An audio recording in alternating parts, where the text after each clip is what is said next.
Magandang araw ng Biyernes po mga bayang karerista. Magbibigay na po tayo ng tip at impormasyon para sa araw na to, October 4, 2024. Tara!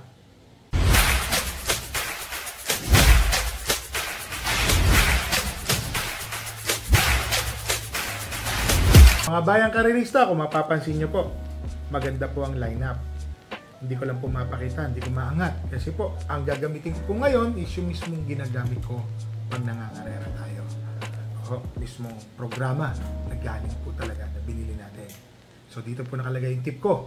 Dito po, ito po ang gagamitin po natin. May kahirapan po ang lineup ngayon. Ang start time po ng karera ay sa ganap na alas 5 ng hapon, mga bayang karerista ha. May kakapalan po talaga. Dito po sa race number 1, 10 runners po. Rating 6 to 10, split po ang ratings niyan. So, solohin ko na po ito. Napakaganda ng pagkakapanalo. Entry number 3, Abalon Bandit. Nung nakaraan ho kasi, hindi ko inaasahan na gano'n na pala talaga kagaling ulit si Abalon Bandit. Nakababa pala po ng ratings. So, ngayon po, nandito na po siya sa rating 7. Tingin ko, kayang-kaya niya umulit. Despite na 57 po ang dala niyang timbang, yung panalo po niya, napakagaan po nung nakaraan. Tinakbo. Napakainam. So, race number 1 po. Sosolohin ko na po ito. Entry number 3, Abalon Bandit.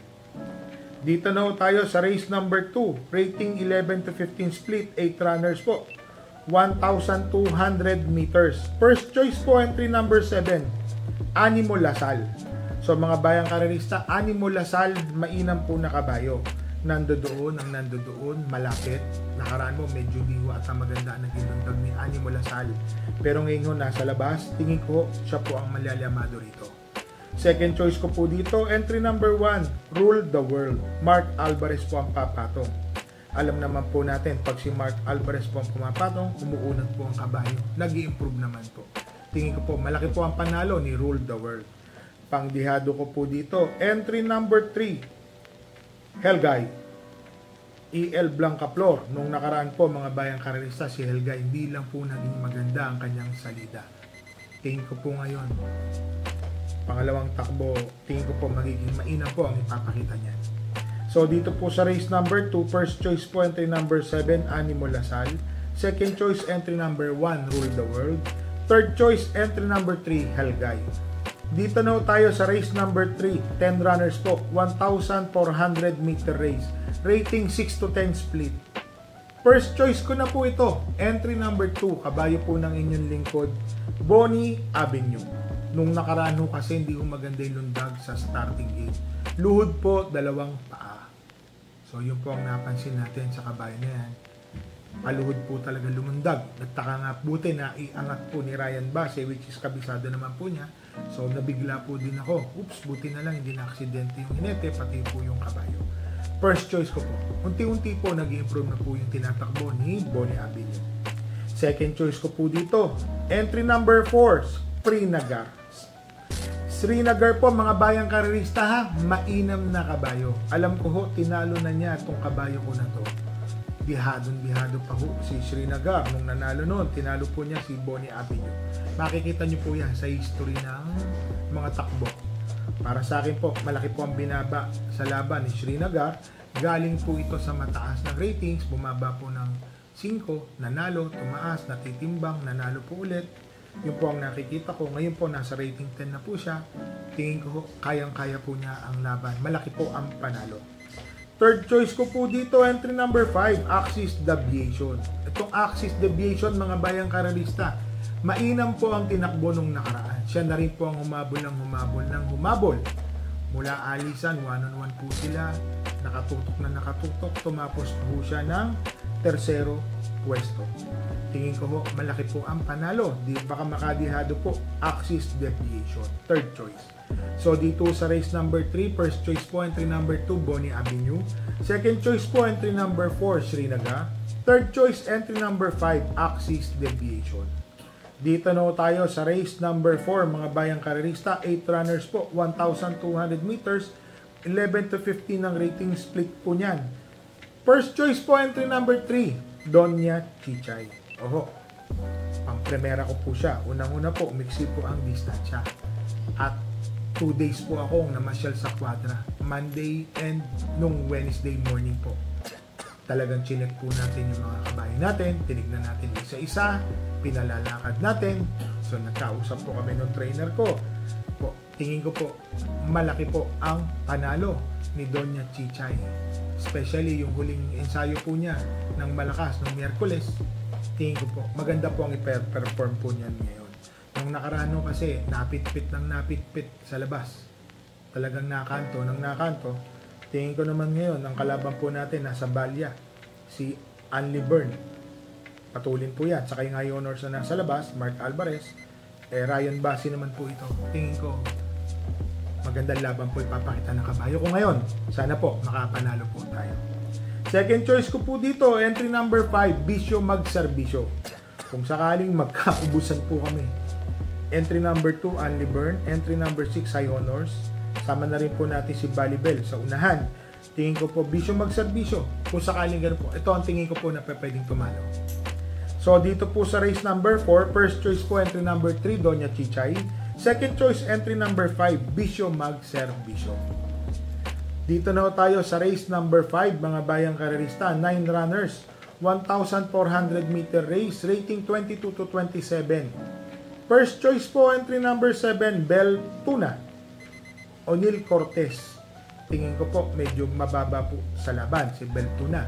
Alam naman natin, ang mga kinakalaban po nito, stakes campaigner po ito ng 2-year-old, itong late 3-year-old po niya, magalakas po ang mga kinakalaban ni Bel Tuna. Ngayon po, tingin ko kayang-kaya, malaki po ang panalo. Second choice ko po dito, couple entering 3 and 3A, Charm Campaign and 3A Sister Moon. Charm Campaign, mga bayang karista, mainam po na kabayo. Consistent po ito na ang chinechempo po niya is 126, 127 sa same distance po na 1,400 meter race. Tingin ko po malaki po ang panalo niyan. Third choice ko po dito, entry number 5, Grand Laughter. Nung nakaraan po si Grand Laughter, sinunod na po yan. Nasa numero, nasa Balya, inangat po yan. Maganda naman po ang pinakita. Nakakapit na nakakapit po yan. Nandoon ang nandoon. Tingin ko po, pagka, alam nyo na, malaki po ang panalo. Baka madihado po ito. Tingin ko po, sana manalo po. Malagandang dividendo po yan. So, dito po sa race number 5, first choice po, entry number 7, Bel Tuna. Second choice, 3 and 3A, Charm Campaign, 3A Sister Moon. Third choice po, entry number 5, Grand Laughter. So, dito na tayo sa race number 6, rating 5 split placer, mga natitimbang po. Yung kabayo ko po dito, Shining Angel, third choice ko po siyang nilagay. Unang-una po, si Shining Angel, recently gumaganda na po ang kanyang kinikilos. So may nihintay lang po ng mga pawis-pawis, medyo meron na rin. Tingin ko po, malakas naman kumain. Tingin ko, magiging maganda po ang ipapakita nito, dihado. Tingin ko po yan. Third choice ko po siya. First choice ko po dito, entry number 4, Best Shot, RC Suson. Ang sasakay, mababa sa laban, mainam na kabayo. Tingin ko po, malaki po ang panalo. Second choice ko po dito, entry number 3, Express Lane. Express Lane, mga bayang karerista, diremating kabayo. Tingin ko po, may panalo po ito. Dihado po ito, mga bayang karerista. Ha? Tingin ko, malaki po ang panalo ni Express Lane. Third choice ko po dito, entry number 10, Shining Angel. Kung sakali po magkakaroon po ng killer play sa unahan, sana makadating po si Shining Angel. So, dito po sa race number 6, first choice po, entry number 4, Best Shot. Second choice, entry number 3, Express Lane. Third choice, entry number 10, Shining Angel. So, dito na tayo sa race number 7, 10 runners po. 1,400 meters, 16 to 21 rating split. First choice po, entry number 4, BG, M&M Gonzalez. So, tingin ko, malaki po ang panalo ni BG, mga bayang karerista. Marunong po itong sumunod. Matuling kabayo, pwedeng manood ng segundo, tersero pwesto, saka na lang bibitawan ng isang bitaw. Tingin ko, malaki po ang panalo. Second choice ko po dito, entry number 6, Bad Boy MJ. Maganda po ang numero, nasa gitna. Nung nakaraan po kasi mababa, umikot pa si Bad Boy MJ. Pero maganda na rin naman ang tinakbo ni Bad Boy MJ. Medyo talagang hindi pa natatapat na manalo yung kabayo. Tingin ko po ngayon, malaki po ang panalo. naglagay po ako ng third choice. Entry number 3, Majestic Star. Kung sakaling magkakaroon po ng killer face sa unahan, ang dami po nilang matuling. Majestic Star, pag tinawag po ito sa pamedya milya, tuloy-tuloy po, lalakpasan po nila. Lalakpasan po sila nito ni Majestic Star, dihadong-dihado, malaki po ang panalo. So dito sa race number 7, first choice po, entry number 4, VG. Second choice, entry number 6, Bad Boy MJ. Third choice, entry number 3, Majestic Star.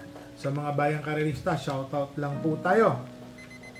Kay Fernan Miares, shoutout po. Kay Primo, Eli, and Brother Melvin, shoutout po. Pagbati po ay galing kay Albert Villalon from Dubai. So shoutout po sa inyo, Mr. Albert Villalon. So shoutout din po natin to kay Remo Momo Antiquera. Handler po yan at farm manager sa farm ni Boss June Sevilla. Opo, ang pagbate ay galing kay King Robert. So happy birthday Momo ngayong araw ng Biyernes. So enjoy. Tapos shoutout po natin yung mga tiga Damka Old Santa Mesa. Pagbati po galing kay Bobby, kay Ricky Marlon and Sunny. Opo, at shoutout din po kay Jostan from Italy. Siya po ang nagpapabate. So shoutout din po sa inyo Mr. Jostan. Kay shoutout din po natin kay Mamerto Rodriguez from Tondo, Manila. So shoutout po sa inyo. Ito po, special mention po natin yung gumagawa po sa farm ni Boss Jun sa may Padre Garcia. Ang ganda po ng lugar. So shoutout po sa inyo sa mga trabahador po ng JRS Sevilla po.